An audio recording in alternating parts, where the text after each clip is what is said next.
My name is Zenia Taylor. I'm 31 years old. And this is the story of how my stepmother tried to erase me from my own family, but ended up being exposed in front of everyone when my husband took the mic.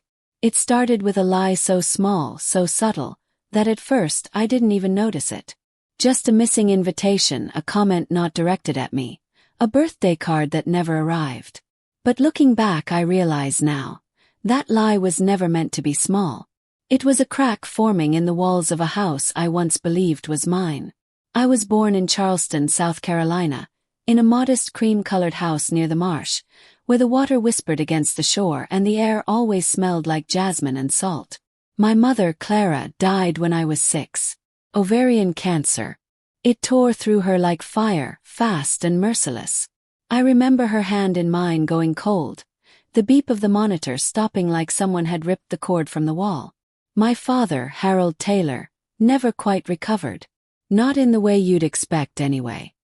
He didn't rage or sob uncontrollably. He shut down.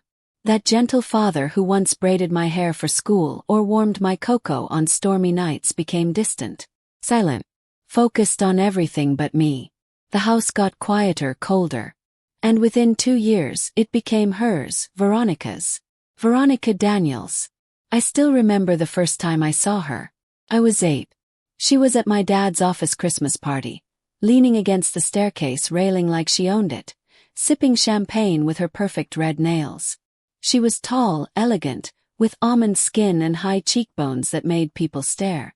My dad introduced her to me that night as a friend. I didn't say much. But she knelt down, her perfume flooding my nose, and said with a smile that was too polished to be sincere, "You'll be a good girl if you know how to behave." It was like someone locking a door and pocketing the key. By spring they were married. And Veronica moved into our house with her daughter Olivia. Olivia was my age but taller and meaner. Her eyes always seemed to scan a room, not to understand it, but to judge it. We didn't go to the same school at first, but at home, the differences between us were loud and constant. She got the bigger bedroom, my mother's old room. Veronica said it was because Olivia needed more space. I was told I should learn to share. Except I wasn't sharing. I was losing. The first time it really hit me was the morning I came down for breakfast and found only one plate of French toast on the table, already half eaten by Olivia. Veronica breezed by in her robe and smiled. "Oh, I wasn't sure if you were up, dear. You can grab a granola bar if you're hungry." I didn't say anything. I never did. I just learned to adjust. That word followed me like a leash. Adjust to Olivia's dance classes taking up the living room. Adjust to Veronica's new, quiet hour, between 7 and 9 p.m. when I couldn't play piano. Adjust to my father nodding silently as Veronica rerouted every tradition, every photo frame, every memory in the house that didn't have her or Olivia in it. School, I smiled. Home, I faded. By the time I was 15, the only place I felt truly seen was in the art room.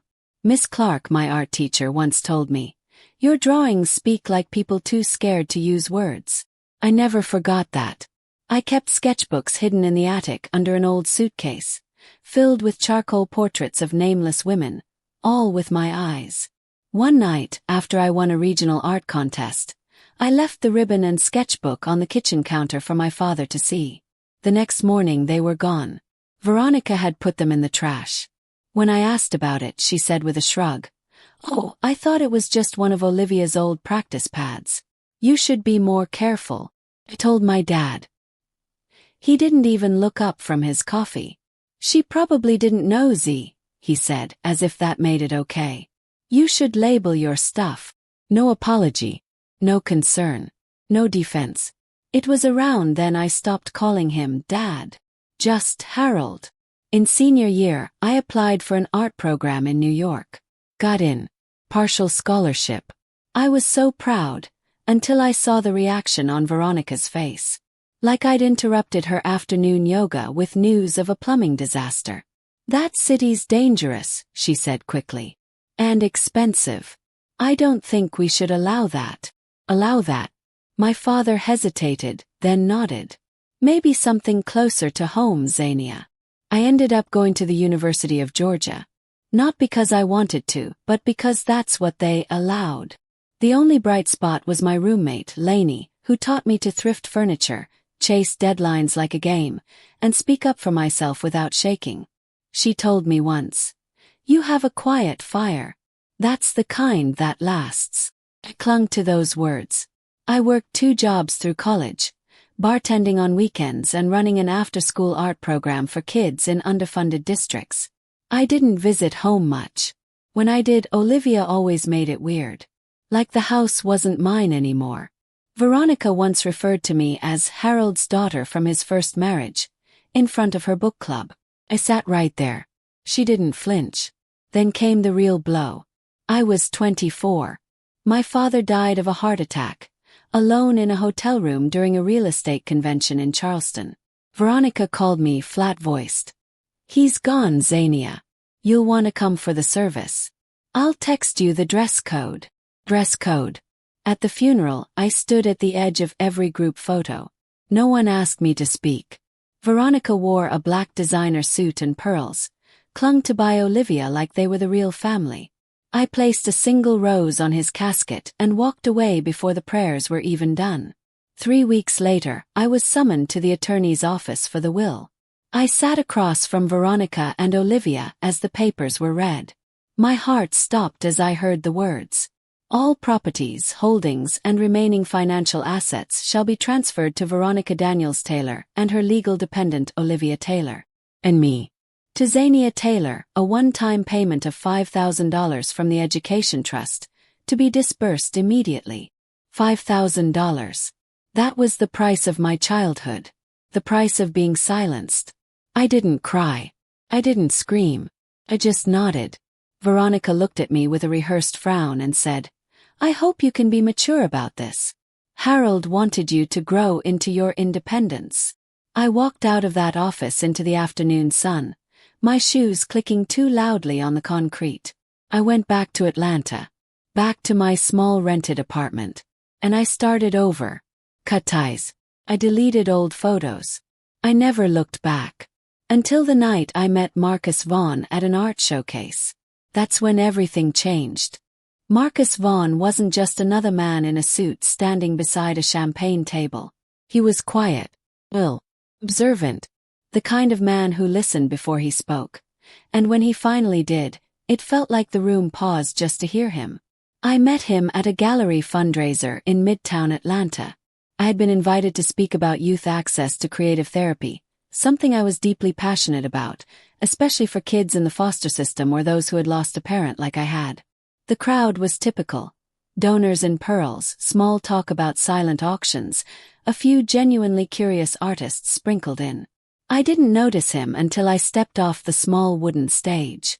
I was heading toward the back hallway for a breath of fresh air when he stopped me. "You said something up there," he said calmly. "That art doesn't save people, but it gives them a voice long before they know how to scream." That line, that stayed with me. I looked up surprised. Most people just ask where to donate. He smiled. Not big, not showy. Just enough to let me know he saw right through the performance I had just given. "I'm Marcus. Marcus Vaughn." My breath caught. I knew the name. Everyone in the nonprofit art space did. CEO of Vaughn Strategies. One of the most influential minds behind Atlanta's revitalized urban development. Philanthropist. Private investor. And yet, he stood there without a name tag or assistant nearby.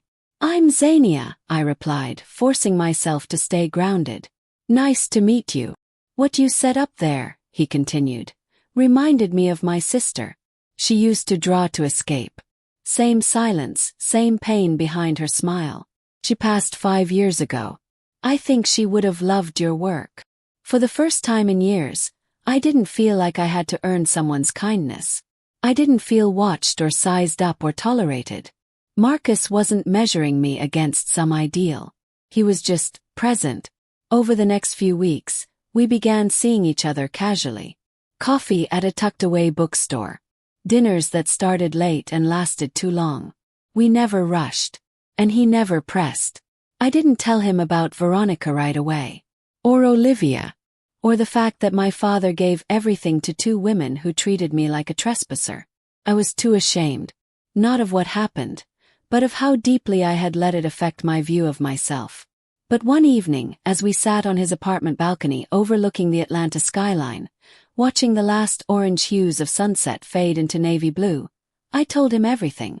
I didn't sugarcoat it. I spoke the ugly truths. The nights I cried into a pillow at the sound of Olivia's laughter downstairs. The mornings I skipped breakfast just to avoid the kitchen.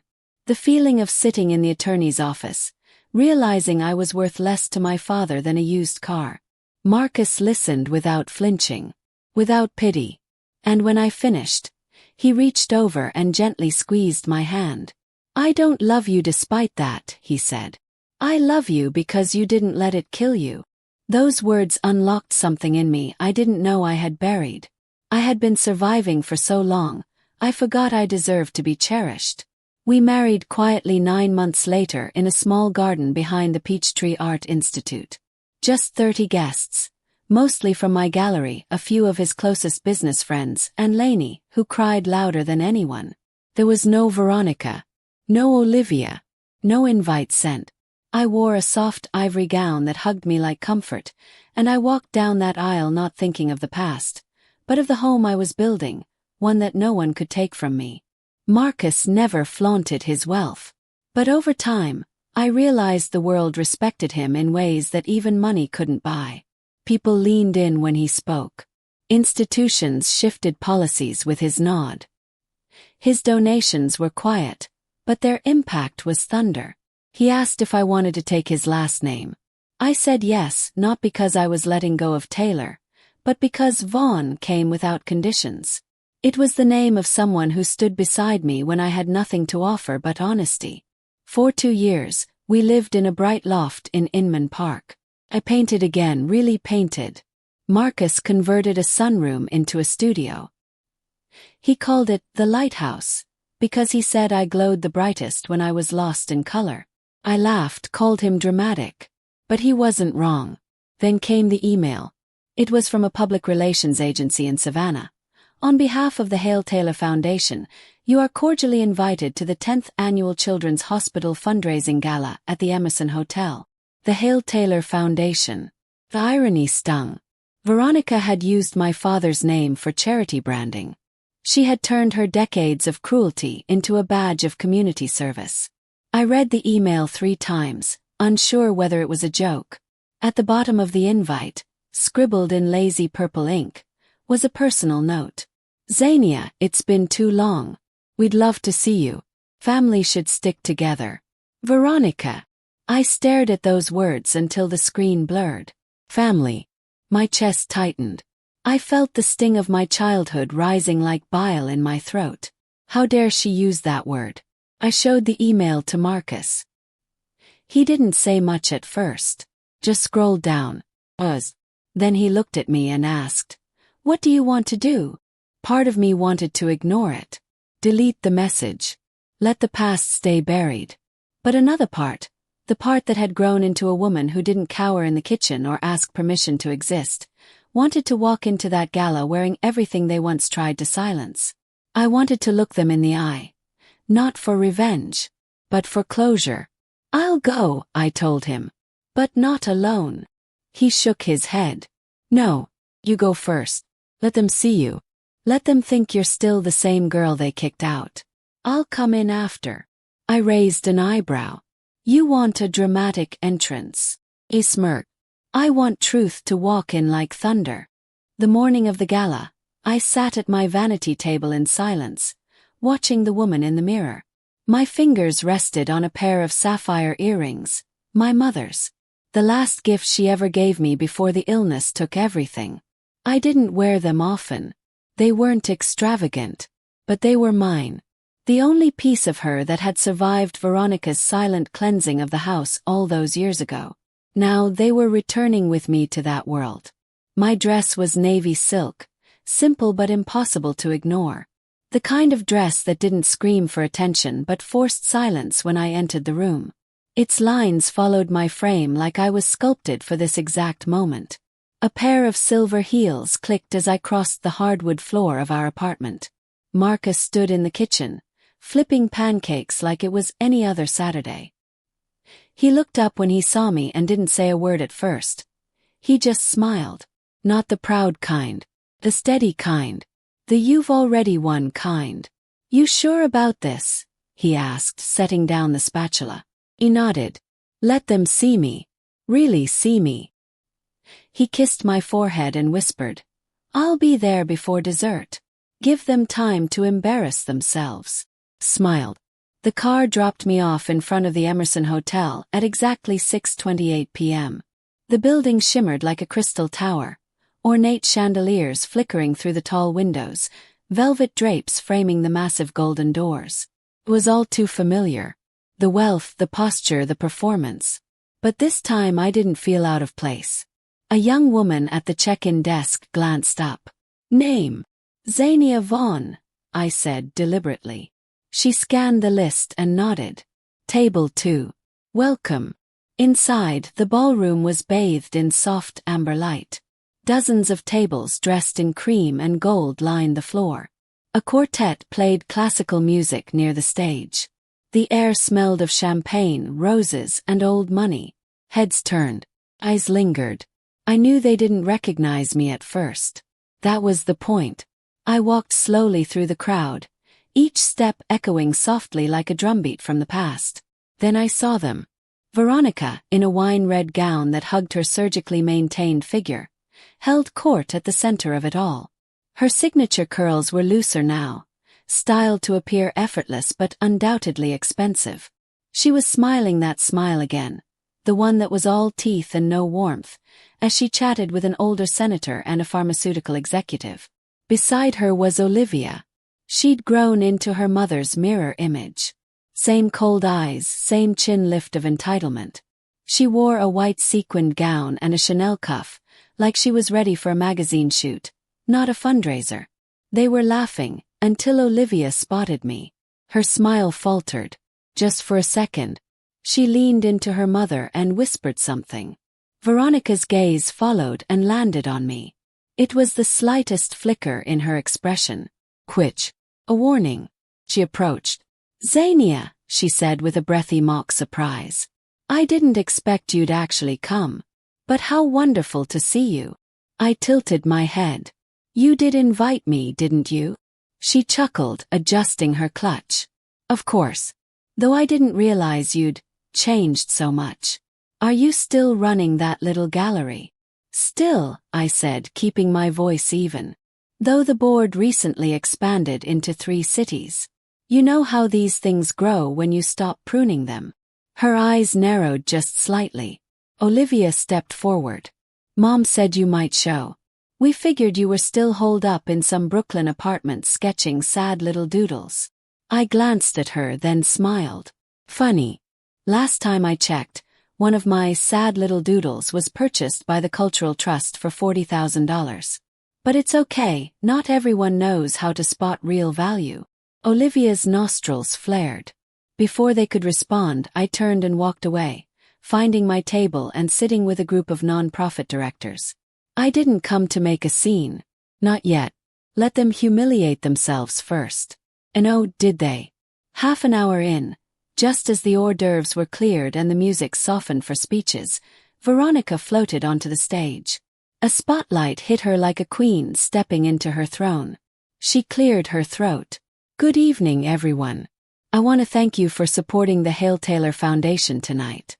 As many of you know, our mission began 10 years ago when my late husband, Harold Taylor, passed away and left behind a legacy of philanthropy and family values." Family. The word stung. But I kept still. Veronica continued, thanking sponsors and donors. Then her eyes landed on me from the stage. "And of course," she said with a sugary tone, "I'd like to acknowledge all those who have joined us tonight. Even some guests who may have mistaken their role in this event." People chuckled lightly. I felt a few eyes shift in my direction. She smiled. "Zenia, darling, I believe catering staff were asked to use the back entrance. I assume you simply forgot." Soft laughter rippled again. Few gasps. Camera flash. I didn't flinch. I rose slowly, set my wine glass down on the table, and looked directly at her. If you lay a single finger on me, I said calmly, you'll be removing a formally registered guest from a legal sponsorship event. That's a lawsuit. Do you want that, Veronica? The ballroom fell quiet. Veronica's mouth twitched. Don't make this about you. Why not? Said. You've made everything else about you. My father's name, his money, his house, his story. Why not add one more scene? She took a step forward. This isn't a place for people who what? Asked. Who belong here more than you think. That's when the entrance doors opened, and Marcus walked in. Black tuxedo, straight shoulders, cold confidence radiating off of him like armor. The room shifted. The silence cracked. Phones were lifted. Whispers surged. Veronica turned, her words dying in her throat. Marcus made his way toward me without rushing. He took my hand gently. Then he turned to the crowd. My name is Marcus Vaughn, he said into the microphone. CEO of Vaughn Strategies. Arcwave contributor. Philanthropist. But more importantly, husband of Zenia Vaughn. Collective gasp. I funded this gala under anonymous donation. And it has come to my attention that my wife was publicly mocked and nearly removed by her own family. A family that never treated her like one of their own. Until now, when they thought she was still powerless. He turned to Veronica and Olivia. You made a mistake tonight. Not because she's my wife. But because she's the reason anyone in this room even knows Harold Taylor had a daughter worth knowing. The ballroom held its breath. Veronica stood frozen, her face stiff as marble. Olivia shrank behind her like a child caught in the spotlight. All the laughter, the smugness, the superiority that once rolled so freely off their tongues, gone. In its place was silence and shame. Marcus didn't raise his voice. He didn't need to. His words carried the weight of truth, the kind that didn't require theatrics to slice through pretenses. I've watched my wife endure the kind of quiet cruelty people like to excuse as formality. I've read the letters, seen the photos where she was pushed to the side. I know what was in that will, he said calmly, turning toward the crowd. And I know what wasn't. More phones were out now, discreetly capturing the moment. Few gasped. Murmurs spread like wildfire. He reached into his inner jacket pocket and held up the invitation, the one Veronica had mailed to our apartment. This isn't a party crasher. This is a woman you tried to erase. And yet, she's the only one here tonight who has anything genuine to offer. Her resilience, her creativity, her soul. You don't inherit strength. You build it when there's nothing left.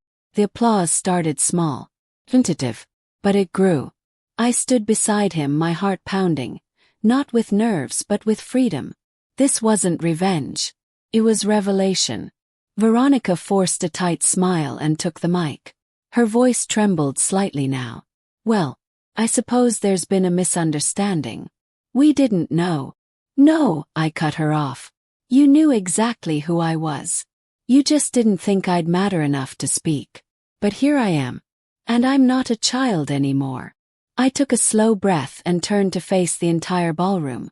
My name is Zenia Vaughn. I'm the founder of the Eastbrook Art Initiative, a former scholarship kid who built an arts program that's now in 3 cities. I'm a survivor of parental neglect, stepfamily cruelty, and emotional exile. And I've come here tonight not to reclaim a seat, but to remind you that erasing someone doesn't stop them from rising. It only makes their return impossible to ignore. There were no more chuckles, only bowed heads, uneasy shifting. And for once, the quiet wasn't mine to carry. It belonged to them. I stepped down from the stage. Marcus stayed beside me the entire time, his hand a steady weight in mine. As we passed our table, I heard Olivia whisper sharply behind us. This wasn't supposed to happen. You said she was nothing. I didn't turn back. But my voice carried over my shoulder with precise calm. That's what you said when I left with 3 boxes and no goodbye. How does it feel now that I came back with everything you pretended I'd never have? Outside, the air was cooler. The storm had broken, figuratively and literally. Light rain kissed my cheeks like a benediction. Marcus took off his coat and draped it over my shoulders. "You did it," he said simply. "No," I corrected. "We did." Later that night, I sat on the couch in our apartment, barefoot, sipping a cup of tea as the city hummed beyond our windows. My inbox had already begun buzzing. Reporters, foundation reps, donors who witnessed the whole thing. But what surprised me most wasn't the public reaction. It was the private ones. I got a message from Uncle Raymond's daughter, Melina. We hadn't spoken in 10 years. "Zenia, I saw what happened. I'm ashamed of how I stood by when you needed family. I didn't know how strong you'd grow. You deserve everything. I hope you'll let me make things right."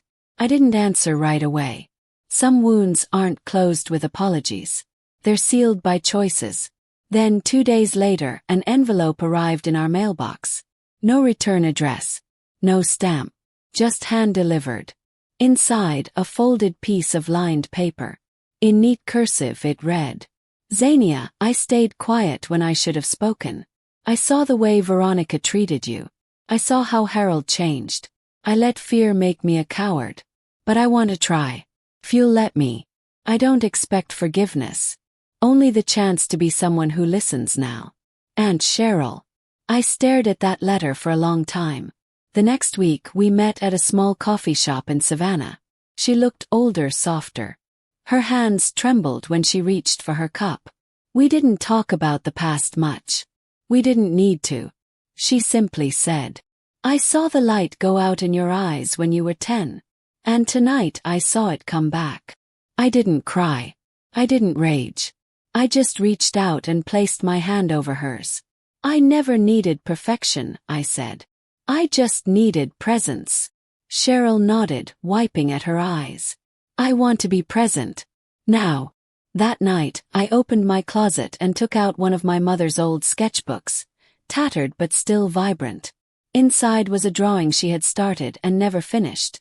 A woman holding a child in one hand and a flame in the other. Her face was incomplete. I sharpened a pencil, sat at my desk, and began to draw. And for the first time in years, I finished what she had started.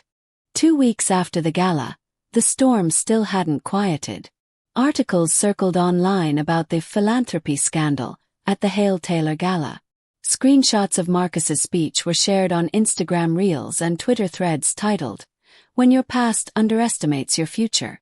A short clip of me calling out Veronica from the stage even made it to a popular podcast that covered wealth, legacy, and family betrayals. But I didn't read the comments. I wasn't looking for validation from strangers. I had spent enough of my life craving acknowledgement from people who only knew how to withhold it. Instead, I focused on something more important: redefining my legacy. The morning after the event, Marcus placed a folder on our breakfast table. Inside was the framework for something he had been quietly preparing behind the scenes.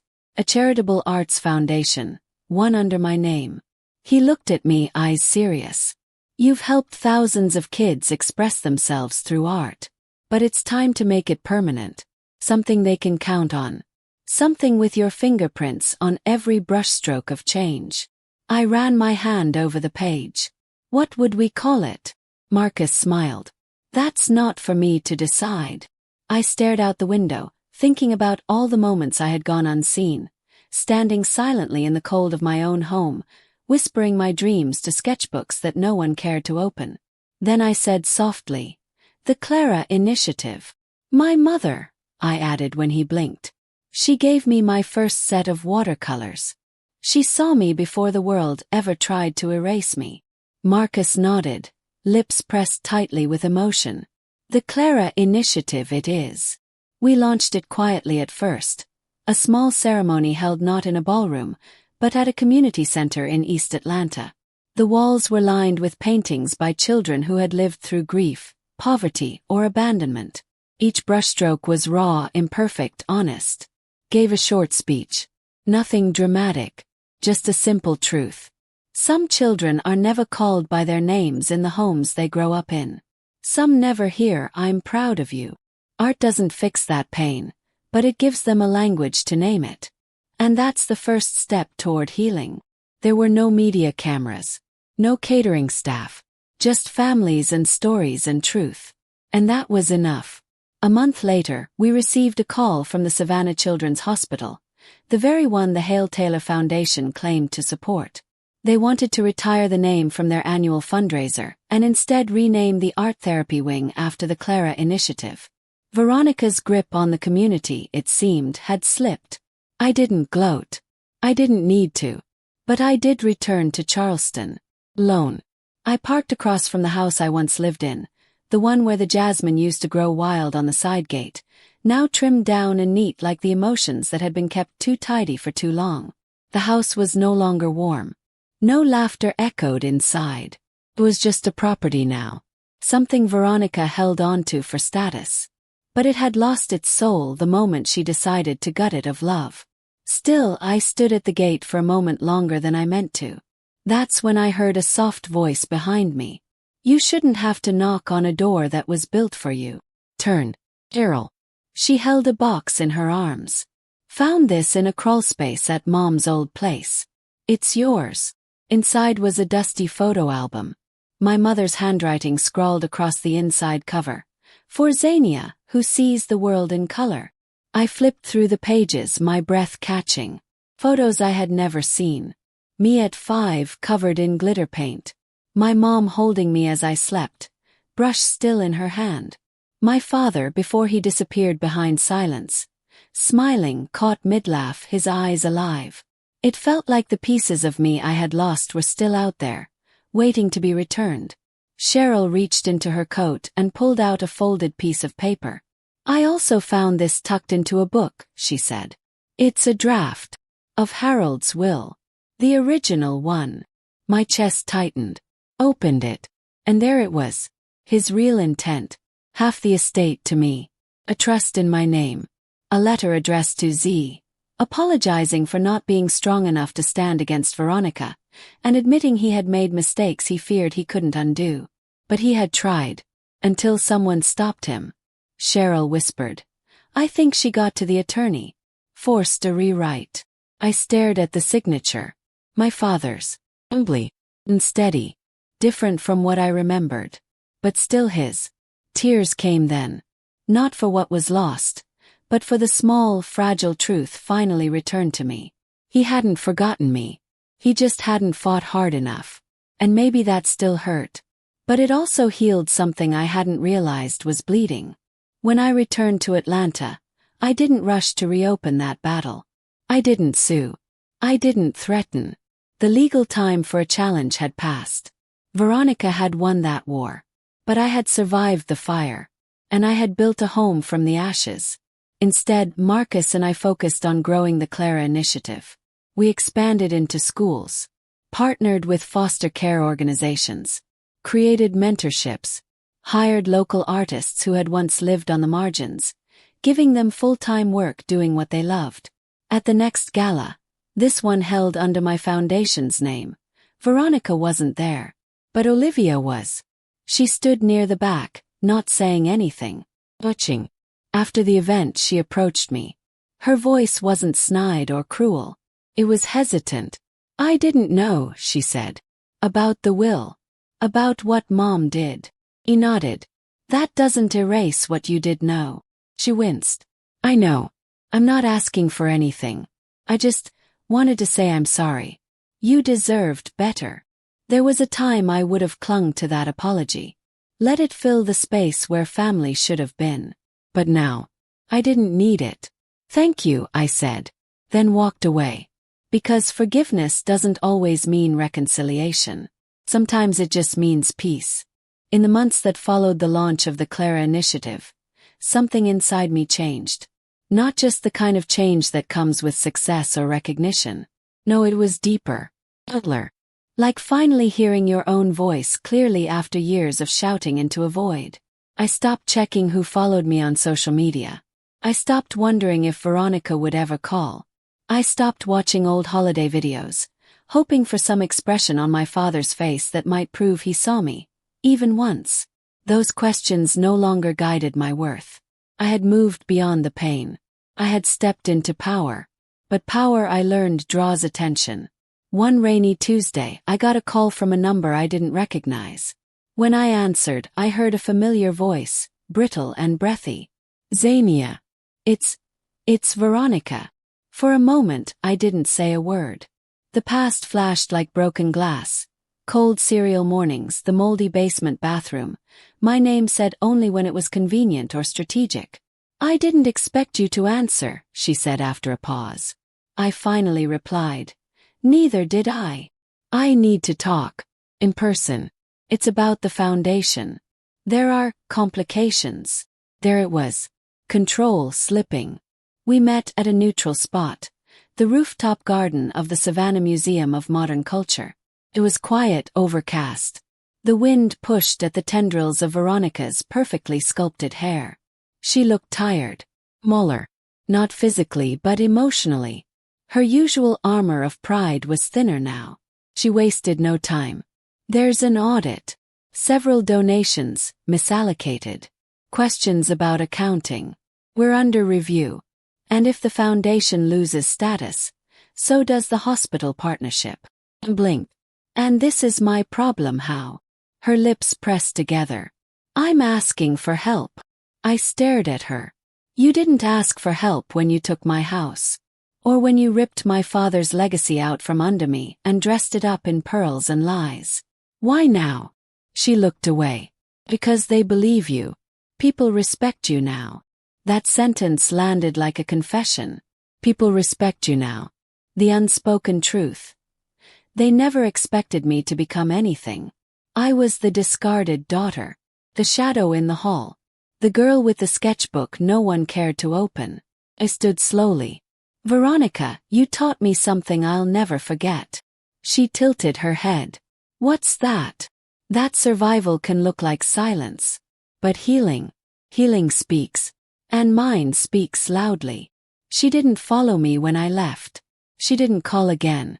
Later that week, I received confirmation that the Hale Taylor Foundation had been dissolved by court order due to financial inconsistencies and governance misconduct. Several board members were quietly replaced.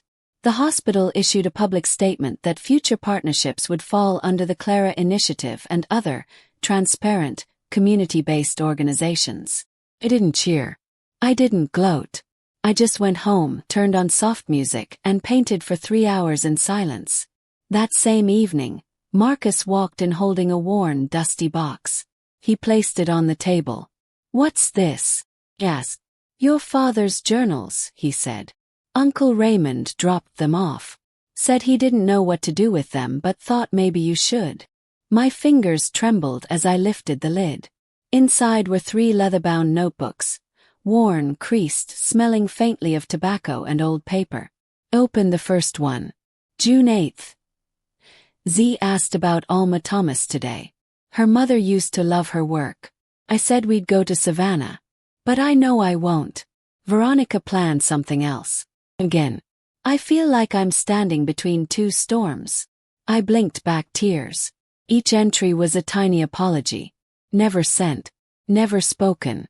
But written in pen. Real. There was even one from the day he rewrote the will. Zenia will never forgive me. But Veronica threatened to cut her out entirely. I thought giving her something, anything, was better than nothing. I was wrong. And then. I should have fought harder. But I was tired. Cowardice wears a suit sometimes. I know that now. I closed the journal and let it rest in my lap. My father hadn't been innocent. But he hadn't been heartless either. Just weak. And for the first time in my life, I didn't feel haunted by his absence. Felt released. Later that week, we organized a silent auction fundraiser in Charleston. Not in a ballroom, but in the renovated art hall of a former public school now turned into a creative therapy center for teens. We called it the Rooms That Remember series. Each artwork curated from students who had experienced loss, abandonment, or abuse. Their pieces hung not just as art, but as voices made visible. At the opening, I stood before the crowd and said, "Some rooms forget us. Some erase us. But when we reclaim our story, when we turn pain into paint or trauma into texture, we take the room back. We become the architects of what comes next. After the applause, a young girl, maybe 10, approached me with a drawing clutched in both hands. Her voice was barely a whisper. "This is my mom. She passed last year. But I drew her standing next to me. Because she still feels real." I knelt down, tears pressing against my eyelids. "She is real. Because you remembered her in color." She smiled. That smile stayed with me for days. And for the first time in years, I realized I wasn't chasing approval. I was building legacy. The day I officially signed the expansion agreement for the Clara Initiative, it rained. Soft, steady rain like the kind that used to fall on our old Charleston porch when I was little. Back when my mother would sketch while I played at her feet, both of us wrapped in the kind of safety that didn't need words. That kind of rain used to make me feel small. Now it made me feel whole. Marcus stood beside me at the press conference as the mayor of Savannah introduced the initiative's new partnership with every public elementary school in the district. Dozens of reporters gathered around, but I wasn't thinking about them. I was thinking about my mother, my younger self, and every child like me, told quietly that their voice didn't matter, that their presence was a burden, that their gifts were inconvenient. We were no longer in the background. We were at the front of the room. After the ribbon cutting, a woman from the Savannah Chronicle approached and asked if I wanted the full name of the foundation to reflect my married name, Vaughn, or keep it registered under Zenia Taylor in the legal documents. Caught me off guard. Marcus squeezed my hand gently, letting me decide. I thought about that name, Taylor. The name of the man who failed me, but also the name I carried through every moment I didn't let them break me. The name I wore when I had nothing but a sketchbook and an $8,000 check. The name I reclaimed, not for what it meant to them, but for what it came to mean for me. I looked at the reporter and said, "We'll keep Taylor. Some names you don't carry because they were earned. You carry them because you gave them meaning." She smiled and nodded. Powerful choice. That night, back at home in Atlanta, Marcus cooked dinner. Lemon risotto with roasted vegetables.